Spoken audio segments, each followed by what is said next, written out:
একটা বিচার করে এই দুনিয়াতে মানুষদেরকে শাস্তি দিয়ে দেয়, তার শাস্তি হবে কি হবে না?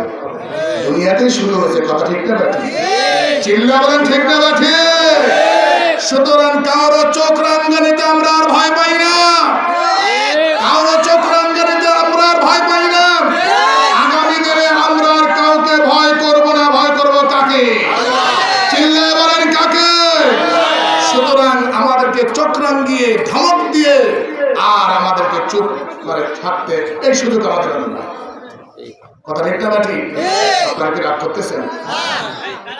আমার ভাইরা, আমার বাবাদের মনে রাখতে হবে। আমি অল্প সময় আলোচনা করব। দুইটা হাদিস পড়েছি, এই দুইটা হাদিসের উপরে আলোচনা করে আমার আলোচনায় দুইটা নেব ইনশাআল্লাহ। হযরত মুআয ইবনে জাবাল রাদিয়াল্লাহু তাআলা আনহু قال قال رسول الله صلى الله عليه وسلم أوصيك بتقوى الله وصدق الحديث ووفاء العهد وأداء الأمانة وترك الخيانة وحفظ الجار ورحمة اليتيم وربا الكلام وبذل السلام وحفظ الجماع. الله النبي صلى الله عليه وسلم হযরত মুআয ইবনে জাবাল রাদিয়াল্লাহু তাআলা আনহুকে কাছে ডেকে 10টা ওসিয়ত করেছিলেন। জোরে বলেন কয়টা?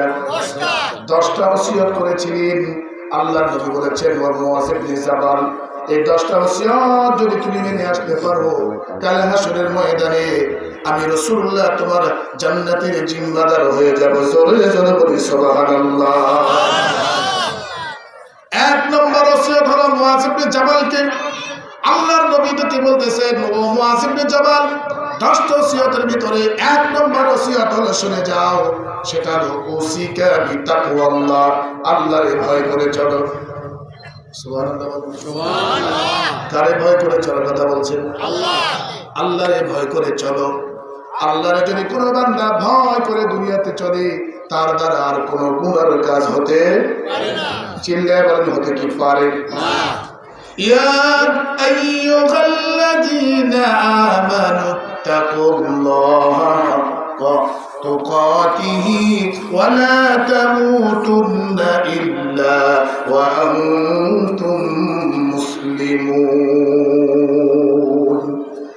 আল্লাহ রাব্বুল আলামিন বললেন, হে বান্দার বান্দাগণ, তোমরা আমি আল্লাহরে ভয় করে চলো। আমি আল্লাহরে ভয় করে চলো। যতটুকু ভয় করা দরকার অতটুকু ভয় করে চলো। বান্দারে শোনো, খবরদার খবরদার, মুসলমান না হয়ে তোমরা মৃত্যুবরণ করো না। মুসলমান না হয়ে তোমরা মৃত্যুবরণ করো না। মুসলমান না হয়ে তোমরা কবরে এসো না। কে বলেছেন? কে? আল্লাহ। আরে চিল্লায় বলেন না, কে বলেছেন? আল্লাহ রাব্বুল আলামিন যেহেতু বলেছেন আমি আল্লাহরে ভয় করো, অন্যায়ত আল্লাহ পাক বলেছেন, ইয়া আইয়ুহাল্লাযীনা আমানু তাকুল্লাহা ওয়া কুলু কওলান সাদীদা। আল্লাহ রাব্বুল আলামিন এখানেও বলেছেন আল্লাহরে ভয় করার কথা। ইয়া আইয়ুহান নাস উবুদু রাব্বাকুমুল্লাযী খালাকাকুম ওয়াল্লাযীনা মিন ক্বাবলিকুম লাআল্লাকুম তাত্তাকুন। এই আয়াতের ভিতরে আল্লাহ রাব্বুল আলামিন তারে ভয় করার কথা বলে দিয়েছেন। সুতরাং আমি আর আয়াত বলবো না, আমি শুধু বলতে চাই, হে মুআয ইবনে জাবাল, 1 নম্বর ওসিয়ত হলো আল্লাহরে ভয় করে চলো। যদি আল্লাহরে ভয় করে চলতে পারো, তাহলে আর তোমার দ্বারা এই দুনিয়াতে কোনো গুনার কাজ হবে না। জোরে জোরে বলি সুবহানাল্লাহ। আর জোরে বলি সুবহানাল্লাহ। তাহলে কয় নাম্বার গেল? 1 নম্বর। কয় নাম্বার গেল? 1 নম্বর হলো আল্লাহরে ভয় করে চলা লাগবে। কারে ভয় করে চলবেন? সবাই চলবেন তো? আপনি ভয় করলে কি না করলে কি আপনি কি বাঁচতে পারবেন? আমি কি বাঁচতে পারবো? আমি ভয় করলে কি না করলে কি আল্লাহ কিছু আসে নাকি? আমি ভয় করে চললে আল্লাহ আমারে মাফ করে দেবেন। সুবহানাল্লাহ বলেন। আর আমি ভয় করে যদি না চলি জাহান্নামে যেতে হবে, তাতে আল্লাহ কিছু যায় আসে নাকি? বলেন, কিচ্ছু যায় আসে। সুতরাং ভয় আমাকেই করা লাগবে, আমাকেই ভয় করতে হবে। অন্য কেউ আমাকে ভয় দেখাবে, কিন্তু ভয় কাকে করতে হবে? আমাকে ভয় করতে হবে। কাকে ভয় করবো? আল্লাহ। চিল্লাবেন কারে? না কোনো member, SP, DC, RAB, police, army, কোন সন্ত্রাসী নেতাকে ভয় করবো? কাকে? চিল্লাবেন কাকে? 1 নম্বর আলোচনা শেষ হয়ে গেল। 2 নম্বরে সাল্লাল্লাহু আলাইহি ওয়াসাল্লাম হযরত মুআয ইবনে জাবাল রাদিয়াল্লাহু তাআলা আনহুকে ডেকে বলতেছেন, ও মুআয ইবনে জাবাল, 2 নম্বর ওসিয়ত হলো অসিদিকিল হাদিস, 2 নম্বর ওসিয়ত হলো, ও মুআয ইবনে জাবাল, দুনিয়াতে যার সঙ্গে যখন কোনো কথা বলবা, এই কথাগুলা সদা সর্বদা সত্য হিসাবে বলবা। সদা সর্বদা তুমি যদি সত্য কথা বলো মুআয ইবনে জাবাল, দুনিয়াতেই তোমার সম্মান বৃদ্ধি হবে, আখিরাতে আল্লাহ রাব্বুল আলামিন তোমারে মাফ করে দিবে। তাহলে 2 নম্বর হলো সত্য কথা বলা লাগবে। হে মুআয ইবনে জাবাল, মিথ্যা কথা বলবা না। আসিদকু ইউনজি ওয়াল কিযবু ইউহলিক। সত্য মানুষকে মুক্ত করে দেয় আর মিথ্যা মানুষকে ধ্বংস করে দেয়। সুতরাং কখনোই তুমি মিথ্যা বলবা না, সদা সর্বদা তুমি সত্য কথা বলবা। 3 নম্বর হলো, 2 নম্বরের ভিতরে আরেকটি আয়াতে কারিমা আল্লাহ রাব্বুল আলামিন বলেছেন, আকুল জাআল হাক্কু ওয়া যাহাকাল বাতিল ইন্নাল বাতিলা কানা যাহুকা। আল্লাহ রাব্বুল আলামিন বললেন, হে মুআয ইবনে জাবাল, সত্য কথা বলবা। কোরআনুল কারীমের ভিতরে আল্লাহ রাব্বুল আলামিন বলে দিয়েছেন, হকের পাশাপাশি বাতিল থাকবে, কিন্তু হক কোনোদিন নষ্ট হবে না। বাতিলের সঙ্গে ও আমার বান্দারা কোনোদিন তোমরা মাথা নত করবে না। যদি বাতিলের সঙ্গে মাথা নত করো তাহলে তোমরা শেষ হয়ে যাবে, শিরকি করলা। বাতিলের কাছে কখনো তোমরা মাথা নত করবে না, কারণ বাতিলটা হলো সবচেয়ে খারাপ না ভালো? আপনারা বলেন খারাপ না ভালো? কখন যা হক ওয়া যাকাল বাতিল, বাতিলের কাছে কখনো তোমরা যাবে না। বাতিলের কাছে যদি তোমরা যাও তাহলে তোমার অবস্থা খুবই খারাপ হবে। বাতিলের সঙ্গে কোনো আপোষ করা যাবে না। আল্লাহ পাক অন্য জায়গায় বলেছেন, ওয়ালা তালবিসুল হাক্কা বিল বাতিলি ওয়া তাকতুমুল হাক্কা ওয়া আনতুম তা'লামুন। হে মুআয ইবনে জাবাল, তুমি শুনে রাখো, সদা সর্বদা তুমি সত্য কথা বলবা। এই সত্য কথাগুলা যখন বলতে যাবা, সত্য কথাগুলির মিথ্যা কথার সঙ্গে মিশ্রিত করবা না, আর মিথ্যা কথাগুলির সত্য কথার সঙ্গে মিশ্রিত করবা না, কারণ দুইটা হলো আলাদা। জোরে বলি সুবহানাল্লাহ। 3 নম্বর ওসিয়ত হলো ওয়াফাল আহদি। হে মুআয ইবনে জাবাল, কোন মানুষের সঙ্গে যখন কোনো ওয়াদা করবা, ওয়াদার সঙ্গে সঙ্গে তুমি পালন করবা। কোন মানুষের সঙ্গে মিথ্যা ওয়াদা করবা না। যদি তুমি ওয়াদা করো, এই ওয়াদা তুমি পালন করে চলবা। 4 নম্বর হলো ওয়াদাল আমানা। তোমার কাছে যদি কোনো বান্দা আমানত রাখে, তোমার আমানতদারি ঠিক রাখো। তোমার আমানতদারি যদি তুমি ঠিক রাখতে পারো, বান্দারে শুনে রাখো, অবশ্যই অবশ্যই এখানে হাসরের ময়দানে আল্লাহ রাব্বুল আলামিন তোমারে মাফ করে দিবেন। জোরে বলি সুবহানাল্লাহ। এরপরে আল্লাহ রাসূল সাল্লাল্লাহু আলাইহি ওয়াসাল্লাম মুআয ইবনে জাবাল রাদিয়াল্লাহু তাআলা আনহুকে বললেন, ওয়া তারকাল খিয়ানা। হে মুআয ইবনে জাবাল, খবরদার খবরদার, তুমি একটা জায়গায় সঠিকভাবে চলবা, সেটা হলো কোনো মানুষের খেয়ানত করবা না। আমানত যখন তোমার কাছে আসবে, এই আমানতের খেয়ানত তুমি করবা না। যদি এই আমানতের খেয়ানত না করো জাবাল রে, কাল হাসরের ময়দানে আল্লাহ রাব্বুল আলামিন তোমারে মাফ করে দিবে। সুবহানাল্লাহ। ওয়া হিফজাল জার। হে মুআয ইবনে জাবাল, এরপরে তোমাকে আমি ওসিয়ত করছি, ওয়া হিফজাল জার, খবরদার প্রতিবেশীর সঙ্গে তুমি খারাপ আচরণ করবা না। প্রতিবেশীর সঙ্গে খারাপ আচরণ করবা না, কখনো করবা না। আল্লাহর নবী সাল্লাল্লাহু আলাইহি ওয়াসাল্লাম বললেন, মা মানাবি মাব্বাতা জারুহু জাইয়ান। যার প্রতিবেশীর সঙ্গে খারাপ আচরণ আছে, যার প্রতিবেশী ক্ষুধার্ত অবস্থায় থাকে, সেজন্য আল্লাহর উপরে ঈমান আনলো না। সুতরাং প্রতিবেশীর সঙ্গে খারাপ আচরণ করা যাবে না। আমার ভাইরা, নবীজি বলেছেন, ও বান্দারে তুমি শুনে রাখো, হাসরের ময়দানে যদি কোনো প্রতিবেশী যদি সাক্ষ্য দিয়ে দেয় তুমি ভালো, তাহলে আল্লাহ রাব্বুল আলামিন ভালোর খাতায় তোমার নামটা লিপিবদ্ধ করে তোমারে মাফ করে দিবে। সুবহানাল্লাহ। হে মুআয ইবনে জাবাল, শুনে রাখো, যদি প্রতিবেশী তোমাকে খারাপ বলে, তোমার প্রতিবেশীরা যদি কাল হাসরের ময়দানে বলে, আমার এই প্রতিবেশী ছিল, আমার পাশে ছিল, তার আচার আচরণ ভালো ছিল না, কথাগুলা ভালো ছিল না, খারাপ ছিল, সুতরাং সেই মুহূর্তে তুমি ধরা খেয়ে যাবা। সুতরাং আমি মুআয ইবনে জাবাল তোমার ওসিয়ত করে গেলাম, কখনো প্রতিবেশীর সঙ্গে তুমি খারাপ আচরণ করবে না। জোরে জোরে বলি সুবহানাল্লাহ। মুআয ইবনে জাবাল, এতিমের সঙ্গে তুমি সুন্দর আচরণ করো, এতিমের সঙ্গে গলা ধাক্কা দিয়ে ধমক দিয়ে কখনো কথা বলবা না, এতিমের মাথায় হাত মুছে দাও। আল্লাহ পাক বলেছেন আলাম ইয়াজিদকা ইয়াতীমান ফাআওয়া ওয়া ওয়াজাদাকা দাল্লান ফাহাদা। জোরে জোরে বলি আল্লাহু আকবার। আলাম ইয়াজিদকা ইয়াতীমান ফাআওয়া, হে নবী আমি আপনাকে এতিম অবস্থায় পেয়েছি, এতিম অবস্থায় কি আমি আপনাকে পাই নাই? অতঃপর আপনার আমি পথ দেখিয়েছি, রাস্তা দেখিয়েছি। সুতরাং এই সমাজের ভিতরে আমরা যেখানে এতিম দেখবো, হে মুআয ইবনে জাবাল তুমি এতিমের মাথায় হাত মুছে দাও। এতিমের মাথায় যদি হাত মুছে দিতে পারো, আল্লাহ রাব্বুল আলামিন তারে তোমারে মাফ করে দিবে। ওয়ালিমাল কালাম, হে মুআয ইবনে জাবাল, ওয়ালিমাল কালাম, মানুষের সঙ্গে ছোট ছোট করে কথা বলো। সুবহানাল্লাহ বলো। মানুষের সঙ্গে ছোট ছোট করে কথা বলতে হবে, ধমকের সুরে জোরে চোখ রাঙিয়ে কোনো মানুষের সঙ্গে কথা বলবে না, আস্তে আস্তে কথা বলো। হে মুআয ইবনে জাবাল, যদি তুমি আস্তে আস্তে কথা বলতে পারো তাহলে আল্লাহ রাব্বুল আলামিন তোমারে মাফ করে দেবেন। জোরে বলে সুবহানাল্লাহ। ওয়া রাহমাতাল ইয়াতীম ওয়া হিফজাল জার ওয়া লিমাল কালাম ওয়া বাজলাস সালাম। এরপরে বলা হয়েছে হে মুআয ইবনে জাবাল তুমি মানুষকে বেশি বেশি করে সালাম দাও। সুবহানাল্লাহ বলেন। বেশি বেশি করে কি করো? সালাম দাও। সালাম দিলেও নাকি নিলেও নাকি, সুতরাং সালাম দিতে তো কষ্ট হয় না, তাই না? সালামের প্রচলন করতে হবে। যত বেশি বেশি করে সালাম দিবেন মানুষের অন্তরে আপনার মহব্বত তৈরি হবে, মানুষের অন্তর থেকে আপনার শত্রুতার ভাব মুছে যাবে। জোরে বলি সুবহানাল্লাহ।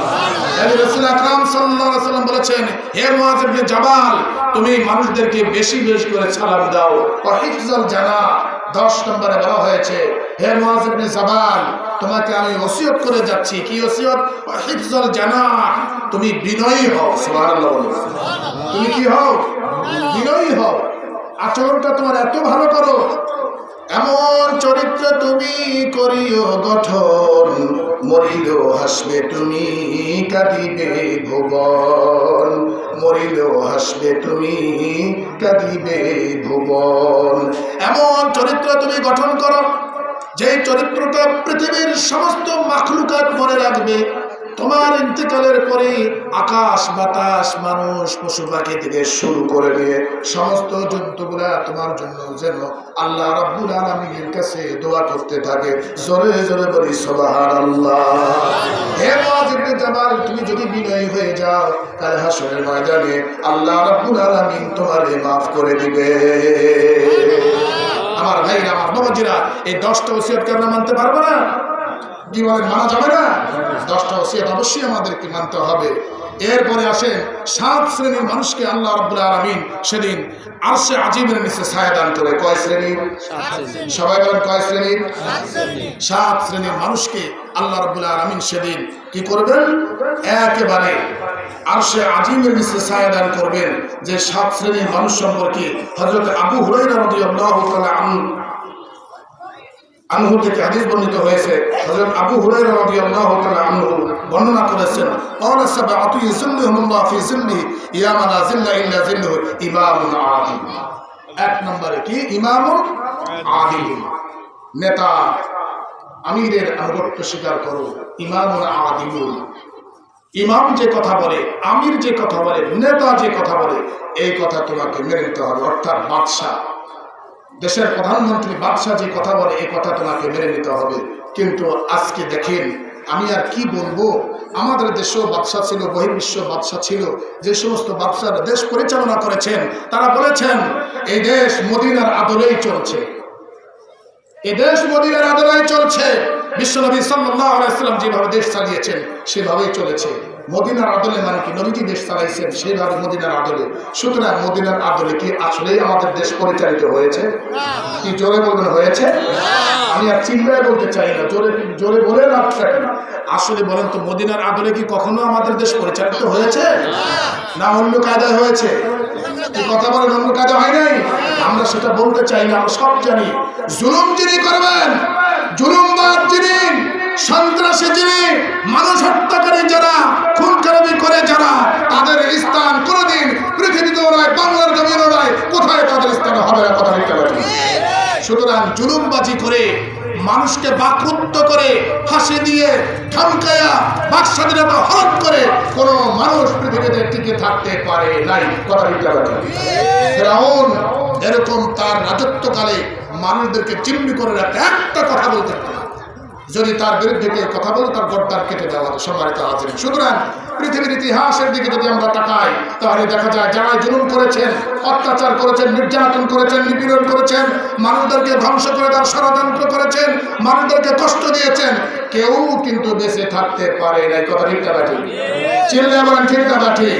সুতরাং আমরা বলতে চাই, আমরা কোনো মানুষকে কষ্ট দিতে চাই না। তো ইমামুন আদিলুন যদি ভালো বাদশা হয়, ভালো নেতা হয়, তাহলে আল্লাহ রাব্বুল আলামিন কাল হাসরের ময়দানে তার আরশে আজিমের নিচে ছায়া দান করবে। জোরে সুবহানাল্লাহ। ওয়াশাবুন নাশা ফি ইবাদাতিল্লাহি তাআলা, আল্লাহ নবী সাল্লাল্লাহু আলাইহি ওয়াসাল্লাম বলেছেন, 2 নম্বর হলো ওয়াশাবুন নাশা ফি ইবাদাতিল্লাহি তাআলা, ওই যুবককে আল্লাহ রাব্বুল আলামিন মাফ করে দিবেন যে ছোটবেলা থেকে মৃত্যুর পূর্ব মুহূর্ত পর্যন্ত আল্লাহ পাকের শানে নিজেকে সবদ্ধ করেছেন, আল্লাহ পাকের ইবাদতে সময় কাটিয়েছেন। আল্লাহ রাব্বুল আলামিন ওই বান্দারে সেদিন আরশে আজিমের নিচে ছায়া দান করবে। 3 নম্বরে হলো রাজুলুন কলবুহু মুআল্লাকুন ফিল মাসাজিদ, ওই ব্যক্তিকে, ওই যুবককে আল্লাহ রাব্বুল আলামিন আরশে আজিমের নিচে ছায়া দান করবেন। কলবুন মুআল্লাকুন ফিল মাসাজিদ, যে যুবকের সম্পর্কটা মসজিদের সঙ্গে, জোরে জোরে বলি সুবহানাল্লাহ। মসজিদের সঙ্গে যদি কোন বান্দার অন্তরের সম্পর্ক হয়ে যায়, তার মানে হলো 5 ওয়াক্ত নামাজ যদি মসজিদে গিয়ে পড়ে, মসজিদের ভালো মন্দ যদি তার দিলের সঙ্গে গেঁথে নেয়, মসজিদে যদি দান খয়রাত করে, মসজিদের কি দরকার সেটা যদি লক্ষ্য রাখে, তার মানে হলো আল্লাহর এই ঘরের সঙ্গে যার মুহাব্বত থাকবে, আল্লাহ রাব্বুল আলামিন ওই বান্দাকে কাল হাসরের ময়দানে আরশে আজিমের নিচে ছায়া দান করবে। জোরে জোরে বলি সুবহানাল্লাহ। এরপরে বলা হয়েছে রাজুলুন তাহাব্বা ফিল্লাহ ইজতিমা আলাইহি ফাতাফাররাকা আলাইহি, আল্লাহর নবী সাল্লাল্লাহু আলাইহি ওয়াসাল্লাম বলেছেন, ওই বান্দাকে আরশে আজিমের নিচে ছায়া দান করবেন। যদি কোনো বান্দাকে ওই বান্দা ভালোবাসে, তাহলে আল্লাহকে খুশি করার জন্য ভালোবাসে। আর যদি কোনো বান্দার সঙ্গে সম্পর্ক ছিন্ন করে দেয়, আল্লাহকে খুশি করার জন্য সম্পর্ক ছিন্ন করে দেয়, যদি তা করতে পারে, আল্লাহ রাব্বুল আলামিনের রাসূল বলেছেন কাল হাসরের ময়দানে তারে আরশে আজিমের নিচে ছায়া দান করবে। জোরে জোরে বলি সুবহানাল্লাহ। এরপরে রাজুলুন দাআতু ইমরাতু যাতু মানসাবিন ওয়া জামালিন ফাকালু ইন্নী আখাফুল্লাহ, এরপরে বলতেছেন আল্লাহর নবী, ওই নারীকে আমার মা বোনেরা, তোমাদের ওয়াজ এখনো শুরু করি নাই, ওই নারীকে আল্লাহ রাব্বুল আলামিন মাফ করে দিবেন। যে নারীকে একজন পুরুষ জেনার প্রস্তাব দিয়েছে, এরপরে সকল প্রস্তুতি সম্পূর্ণ হয়ে গেছে, ফাকালু ইন্নী আখাফুল্লাহ, যখন ওই নারী বলবেন কুমারিত্ব আমার সতীত্বরে তুমি নষ্ট করতে পারবা না যতক্ষণ পর্যন্ত ইজাব কবুল না হবে। যদি ইজাব কবুল হয় তুমি আমাকে যা ইচ্ছা তাই করো, কিন্তু খবরদার তুমি আমার কুমারিত্ব সতীত্ব নষ্ট করে দিবা না। আযাত ইমরাতু মানসাবিন ওয়া জামালিন ফাকালু ইন্নী আখাফুল্লাহ, তাহলে তোমার সতীত্ব নষ্ট করা যাবে না। কি কারণে? আল্লাহরে ভয় করে চলো। ফাকালু ইন্নী আখাফুল্লাহ, আল্লাহরে যদি তুমি ভয় করে চলো তাহলে আমার সতীত্ব নষ্ট করবে না। ওই নারীকে আল্লাহ রাব্বুল আলামিন রাসূল বলেছেন কাল হাসরের ময়দানে আরশে আজিমের নিচে তারে ছায়া দান করবে। জোরে জোরে বলি সুবহানাল্লাহ। রাজুলুন তাসাদদাকা বিসাদাকাতিন ফাআখফা হাত্তা লা তা'লামু ইয়ামিনুহু ওয়া মা তুনফিকু বিশিমালি, এরপরে ওই ব্যক্তিকে আরশে আজিমের নিচে ছায়া দান করবেন যে ব্যক্তি বাম হাতে দান করলে ডান হাতে টের পাবে না, বাম হাতে যদি আল্লাহর ঘরে দান করে তো বাম হাত টের পাবে না। এই বান্দাগুলিকে কাল হাসরের ময়দানে আরশে আজিমের নিচে ছায়া দান করবে। জোরে জোরে বলি সুবহানাল্লাহ। রাজুলুন যাকারাল্লাহ খাফিয়ান ফাফাদাত আইনা, ওই যুবককে আল্লাহ রাব্বুল আলামিন মাফ করে দিবেন কাল হাসরের ময়দানে আরশে আজিমের নিচে ছায়া দান করবেন। সেই যুবকটা হলো কোন যুবক, যে রাতে গভীর রজনীতে আল্লাহর ভয়ে চোখ দিয়ে পানি ঝরায়, আল্লাহর ভয়ে চোখ দিয়ে টস টস করে পানি ঝরায়। ওই যুবককে আল্লাহ রাব্বুল আলামিন কাল হাসরের ময়দানে আরশে আজিমের নিচে ছায়া দান করবে। চিল্লা বলি আল্লাহু আকবার। আমার ভাইরা, আমার বাবাজিরা, আমি আলোচনা শেষ করে দেব ইনশাআল্লাহ অল্প সময়ের ভিতরে। আমি একটা ঘটনা বলি, তাহলে ইঙ্গিত দিয়ে নেব। চলে যায়, আমাদের প্রধানমন্ত্রী ঠিক আছে। তাই আমরা যেটা বলতে চাচ্ছিলাম সেটা হলো ছোট্ট একটা ঘটনা বলি। দেখেন, ওয়াজ তো শেষ, আমার ওয়াজ শেষ, ওয়াজের যতটুকু সিলেবাস ছিল আমার শেষ। সারা রাত ওয়াজ করার দরকার নাই, যদি সামান্য সময় আমরা শুনি। আমাদের দেশে তো এরকম আছে, দেখবেন কিচ্ছু বুঝে না, এক ওয়াক্ত নামাজ পড়ে, রোজা নাই, হাকিকত নাই, তাসবিহ নাই, তাহলিল নাই, জিকির আজকার নাই। হ্যাঁ, এত বড় বড় সিগারেট ধরে, বুঝছেন তো, এত বড় বড় ধরাবে, এত বড় ধরাবে। হ্যাঁ, কে টু বুঝলেন, এখন কি পাওয়া যায় নাকি? হ্যাঁ।